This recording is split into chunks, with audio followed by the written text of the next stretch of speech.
आप लोगों का चैप्टर चल रहा है उपसा संयोजन यौगिक। उपसा संयोजन यौगिकों में हम आप लोगों को IUPAC नामकरण तक बताए थे। IUPAC नाम, विभिन्न यौगिकों के IUPAC नाम कैसे करते हैं, उनके नियम, और उनके नियम के साथ साथ में बहुत सारे एग्जाम्पल भी हमने करवाया था आप लोगों को। तो IUPAC नाम के बाद अगला आप लोगों को जो पढ़ना है, इसमें पढ़ना है सामान्य संकुल अथवा बेधन संकुल, नॉर्मल कॉम्प्लेक्स अथवा पेंट्रीशन कॉम्प्लेक्स। मतलब कि सामान्य संकुल, सामान्य संकुल या और लिखिए, और बेधन संकुल। देखिए बेटा, सामान्य संकुल किसे कहा जाता है? सामान्य संकुल किसे कहते हैं? जो संकुल आयन विलयन में आंशिक रूप से वियोजित हो जाते हैं उन्हें क्या कहते हैं? हम सामान्य संकुल कहते हैं। और इस सामान्य संकुल में वियोजित हुए और अवियोजित हुए अणुओं के मध्य साम्यावस्था स्थापित होती है। देखिए, आपको पता होना चाहिए, जैसे एक कंपाउंड है, एक आयन है आपका Ag, एक आयन है आपका AgNH3 का होल ट्वाइस पर पॉजिटिव, एक प्रकार का संकुल आयन है। अब ये संकुल आयन क्या करता है? वियोजित होता है। किसमें वियोजित होता है? देखिए, बना लेगा क्या आपका Ag फिर NH3, AgNH3, और यहां पर प्लस क्या निकल जाएगा? NH3 निकल जाता है। क्या निकल जाता है? NH3 निकल जाता है। और इस पर कह सकते हैं कि कितना पॉजिटिव होता है बेटा? सिंगल पॉजिटिव होता है, सिंगल पॉजिटिव होता है। तो ये क्या हो रहा है? आंशिक रूप से वियोजित हो रहा है। ये हुआ अवियोजित अणु, ये हुआ क्या आपका? वियोजित अणु।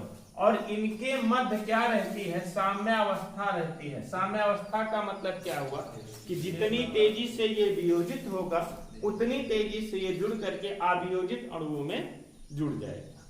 तो इस प्रकार के संकुल को कौन सा संकुल कहते हैं बेटा? सामान्य संकुल कहा जाता है। मतलब कि वह संकुल जो विलयन में आंशिक रूप से वियोजित हो जाते हैं, आंशिक रूप से वियोजित हो जाते हैं, तथा वियोजित हुए और अवियोजित हुए अणुओं के मध्य क्या रहता है? साम्यावस्था स्थापित रहता है। तो इस प्रकार के संकुल को कौन सा संकुल कहते हैं? सामान्य संकुल कहा जाता है। अभी यही नहीं बेटा, ये और वियोजित हो सकते हैं। देखिए, Ag फिर NH3 पॉजिटिव, फिर क्या बनेगा आपका? यहां पर देखिए Ag पॉजिटिव प्लस NH3, वियोजन हुआ कि नहीं हुआ? तो इस प्रकार के संकुल को कौन सा संकुल कहा जाता है? सामान्य संकुल कहा जाता है। लेकिन कुछ संकुल ऐसे होते हैं जो वियोजित ही नहीं होते हैं, अपने आयनों में टूटते नहीं है। तो इस प्रकार के संकुल को कौन सा संकुल कहते हैं? बेधन संकुल। संकुल समझ रहे हैं ना आप लोग? संकुल किसे कहा जाता है? जैसे मान लीजिए आपका यही है K4 या फिर CN6, K4FeCN6 ये है। तो इतना जो बनेगा, मतलब कि जो इतना बनेगा कौन सा? FeCN6 जो बनेगा, 4 पॉजिटिव जो बनेगा, यही क्या होगा? संकुल आयन कहलाता है कि नहीं कहलाता? ये संकुल आयन कहलाता है। अब ये संकुल आयन जब वियोजित होता है, आंशिक रूप से वियोजित होता है, तो उसे क्या कहते हैं? हम सामान्य संकुल कहते हैं। और जो संकुल आयन आंशिक रूप से वियोजित नहीं होता है उसे क्या कहते हैं? हम बेधन संकुल कहते हैं। जैसे देखिए यही संकुल आयन है, या फिर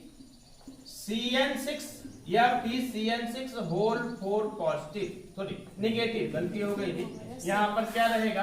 निगेटिव, होल 4 निगेटिव। ये क्या है? बेधन संकुल है। क्यों बेधन संकुल है? क्योंकि ये आयनों में वियोजित नहीं होता है, ये अपने आयनों में वियोजित नहीं होता है। जैसे एक संकुल और देख लीजिए बेधन संकुल के बारे में, देखिए CONH3 का होल 6 3 पॉजिटिव, CONH3 का होल 6 3 पॉजिटिव, ये भी क्या होता है, अपने आयनों में वियोजन इसका नहीं होता, इसलिए कौन सा संकुल कहलाएगा, ये बेधन संकुल कहलाएगा। जनरल सी बात थी सामान्य संकुल और बेधन संकुल के बारे में, तो लिखिए ये वियोजित नहीं होता, इसके मध्य बना सहसंयोजक बंध कह सकते हैं स्ट्रॉन्ग होता है, इसलिए इसमें वियोजन संभव नहीं होता। तो लिखिए सामान्य संकुल और बेधन संकुल, लिखिए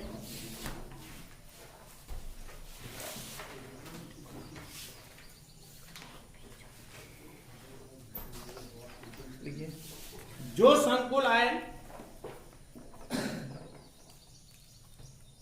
संकुल आयन विलयन में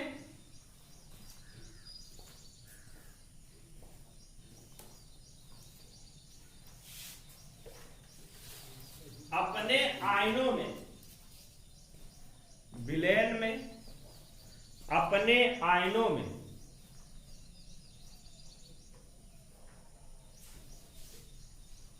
वियोजित होते हैं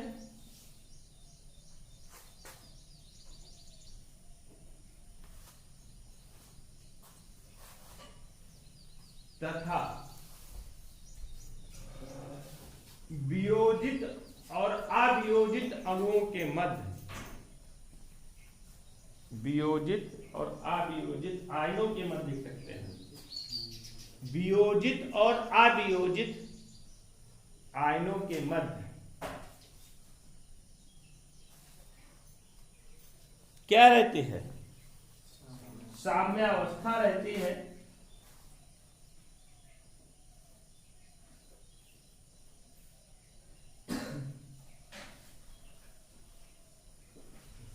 क्या कहलाते हैं, सामान्य संकुल कहलाते हैं।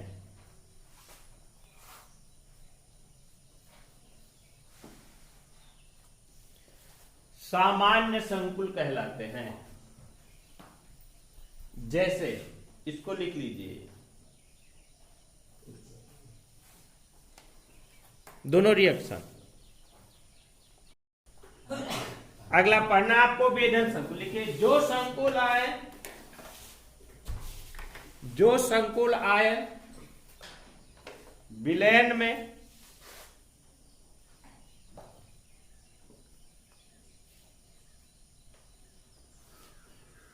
अपने आयनों में वियोजित नहीं होते हैं, उन्हें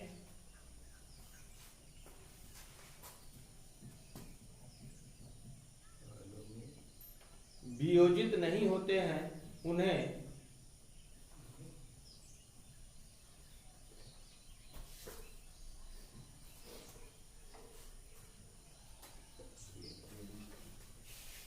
बेधन संकुल कहते हैं।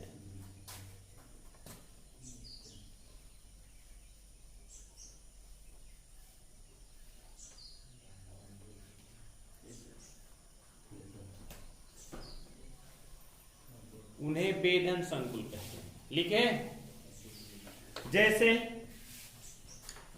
FeCN6 whole 4 negative, FeCN6 whole 4 negative, और अगला लिख लीजिए CONH3 का होल 6 Fe ट्रिपल पॉजिटिव,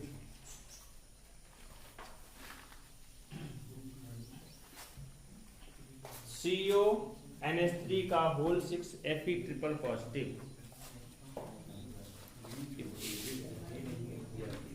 और CONH3 का होल 6 ट्रिपल पॉजिटिव, CONH3 का होल 6 ट्रिपल पॉजिटिव। लिखे अगला टॉपिक आप लोगों को पढ़ना है होमोलेप्टिक और हेट्रोलेप्टिक संकुल। शांत रहिए, होमोलेप्टिक और हेट्रोलेप्टिक संकुल। चलिए इसको देखते हैं, होमोलेप्टिक और हेट्रोलेप्टिक संकुल किसे कहा जाता है। हेडिंग बना लीजिए, होमोलैप्टिक और कौन सा, हेट्रोलैप्टिक संकुल। होमोलैप्टिक और हेट्रोलैप्टिक संकुल। देखिए केमिस्ट्री में होमो का मतलब क्या होता है, सेम, और हेट्रो का मतलब क्या होता है, डिफरेंट। मैं इसको एग्जांपल के थ्रू बताने का प्रयास करूंगा। होमोलैप्टिक और हेट्रोलैप्टिक किसे कहा जाता है। जैसा एक यौगिक है CuNH3 का होल 4 SO4, या एक यौगिक है आपका K4Fe CN6, और दो यौगिक मैं और लिखता हूं, इसको ध्यान से देखिए,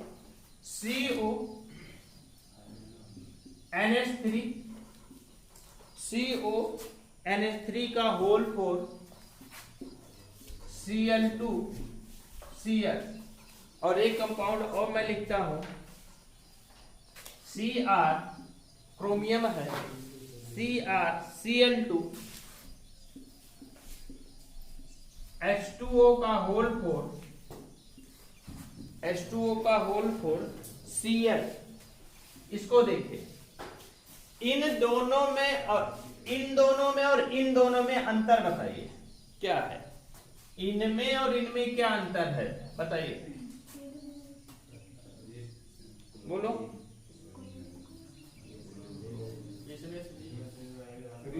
निगेटिव वाला अंदर भी है और पॉजिटिव बाहर है और निगेटिव अंदर है, निगेटिव दोनों।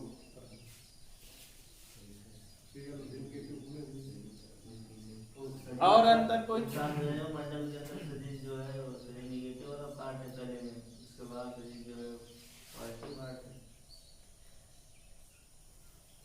नहीं पहुंच पाए। इसमें सिर्फ बाहर निगेटिव है, इसमें नेगेटिव है, लेकिन नीचे वाले में सिर्फ बाहर पॉजिटिव है, इसमें निगेटिव।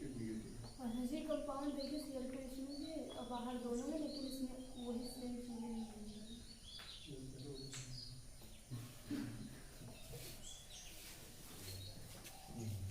वहां तक जो मैं पहुंचना चाह रहा था वहां तक आप लोग पहुंचे नहीं, मेरा प्रयास किया आप लोगों ने। देखिए इसमें जो लीगेंड जुड़ा हुआ, आपसे पहुंच रहे थे थोड़ा सा, लेकिन मुंह बंद कर लिए यहाँ पर थोड़ा सा बोले हुए, लेकिन जो है देखिए यहाँ पर क्या है कि समान प्रकार के लीगेंड लगे हुए हैं।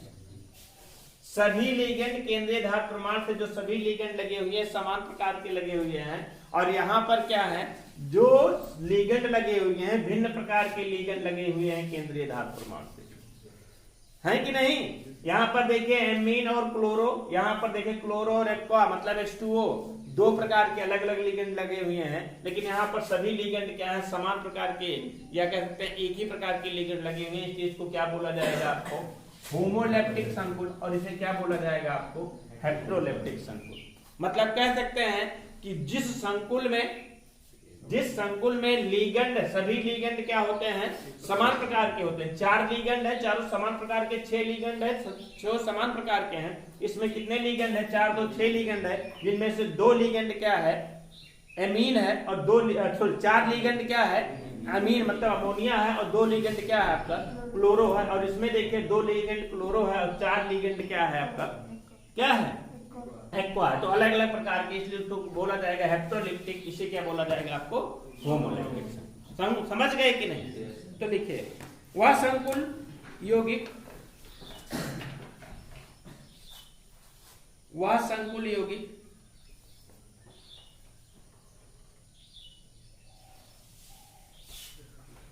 जिसमें केंद्रीय धातु प्रमाण से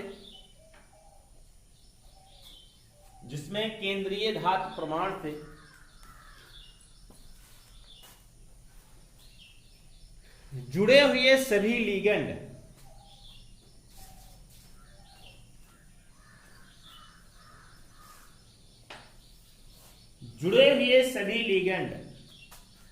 कैसे होते हैं, समान प्रकार के होते हैं।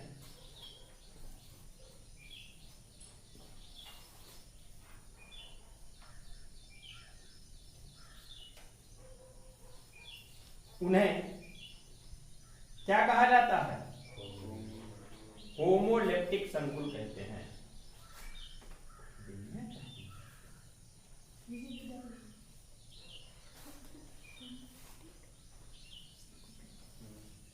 होमोलेप्टिक संकुल कहते हैं। जैसे नोट कर लीजिए, दोनों नोट कर लीजिए।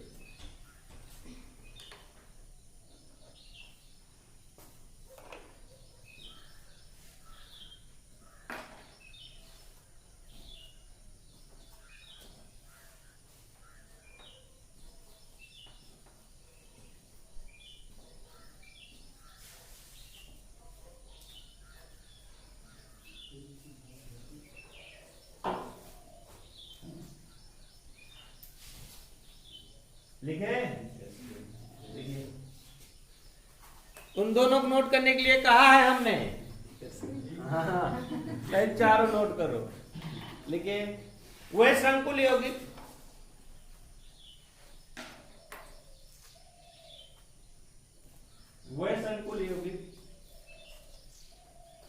जिसमें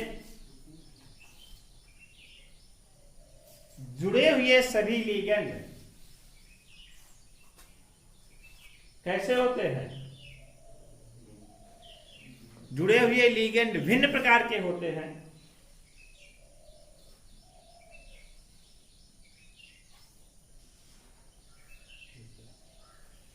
भिन्न प्रकार के होते हैं, क्या कहलाते हैं? हेट्रोलेप्टिक संकुल कहलाते हैं। हेट्रोलेप्टिक संकुल कहलाते हैं।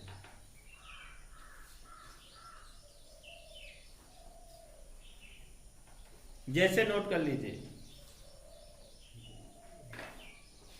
दोनों को नोट करिए।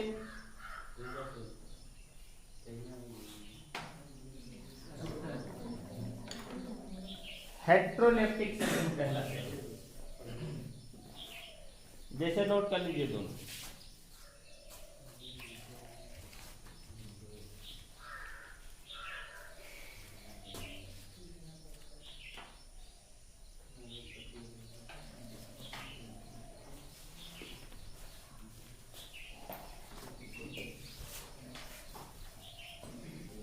लिखे? अगला पढ़ना है आप लोगों को धातु कीलेट। हेडिंग बनाइए, पॉइंट बनाइए। धातु कीलेट, हाँ, या कीलेट यौगिक